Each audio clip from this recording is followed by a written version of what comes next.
सहेली जाएंगी मेहंदी लगा करके हाथों में अच्छी ड्रेस पहन करके जाएंगी, तो हम भी तो जाना चाहते हैं अब्बू, लेकिन अब्बू कमज़ोर है, नहीं कह पा रहा है कि बेटी हमारे पास पैसा नहीं है। बेटा हमारे पास पैसा नहीं है, तुम्हारे पास जो है वही लेकर के तुम ईद मना लो। बाप कह नहीं पाता है, बाप सोता है, सोने के बाद तमाम चीज़ों की तरफ ध्यान लगाता है।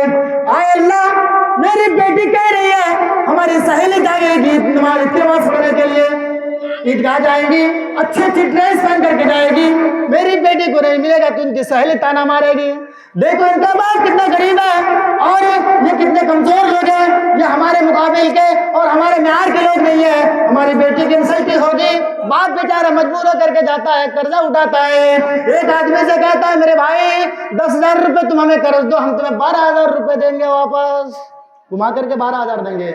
और वो बाप 10,000 रुपये कर्ज ला करके अपनी बीबी को, अपनी बेटी को और अपने बच्चों को सारा सामान देता है ताकि हमारी बेटी खुश हो जाए, हमारी बेटी खुश हो और हमारी बेटी जब जाए पढ़ने के लिए नमाज, ईद की नमाज पढ़ने के लिए, तो वो नमाज पढ़ने के लिए जाएगी तो वो जाकर के ईद की नमाज खुशी खुशी पढ़ करके आएंगे।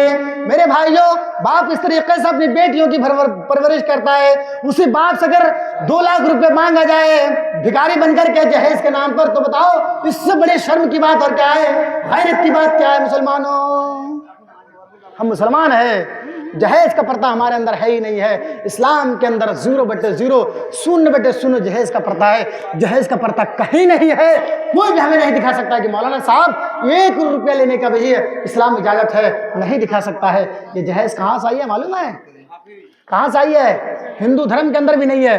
मैं वेदों का ज्ञानी हूँ, मैं जानता हूँ हिंदू धर्म के अंदर भी नहीं है। लेकिन हिंदू धर्म के अंदर क्या है कि अगर बेटी के निकाह के बाद उसके बाप की संपत्ति से, जायदाद से कोई हिस्सा नहीं मिलने वाला है, कोई हिस्सा नहीं मिलता है, तो उन लोगों ने एक रिवाज निकाला कि शादी के मौके पर 2, 4, 10 लाख 20 लाख जो देना चाहो दे दो, उसके बाद तो लौट करके आएगी नहीं। इस प्रथे को हमने अपने बाप की विरासत समझ करके चिमट करके बैठ गया है, जकड़ करके बैठ गया है। साहब ये हमारे बाप की विरासत है और लोग इसको छोड़ना नहीं चाहते हैं।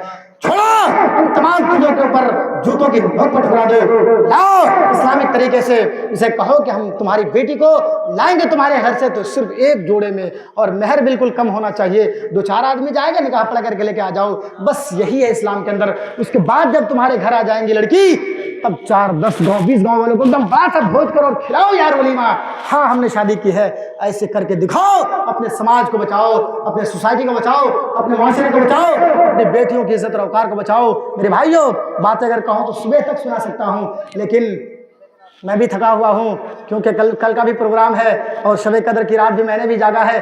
आपके आने के बाद मैं फौरन सो गया था और नींद इतनी मेरे ऊपर गालिब थी, जैसे मैं लेटा तो हमें नींद आ गई।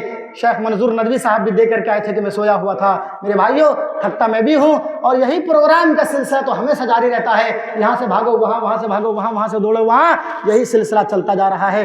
मेरे भाइयों, आप मेरे लिए भी दुआ करें क्योंकि मैं आपके करीब का रहने वाला हूँ। मेरा नाम मौलाना रफीक चतुर्वेदी है, मैं असरी हूँ, यानी असरिया से मैंने फरागत हासिल की और मैं एक वेदों का एक स्टूडेंट हूँ। मैं दरभंगा यूनिवर्सिटी से एमए कर रहा हूँ संस्कृत से, और मेरा गांव का नाम इस्लामपुर कुशहर है, जो घोड़ाघाट से 1 किलोमीटर पश्चिम और कुशहराजी से 1 किलोमीटर पूरब लबे उस बाध में, उस क्या बोलते हैं उसको, बाध का एक इलाका था, उस इलाके में मेरा घर है।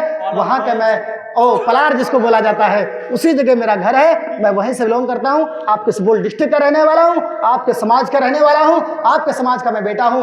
जब मेरी जरूरत पड़े आप मुझे बुलाइए, मैं हमेशा आपके साथ, आपके कांधे से कांधे मिलाकर, आपके हाथों मेरा हाथ पकड़ करके मैं चलूंगा।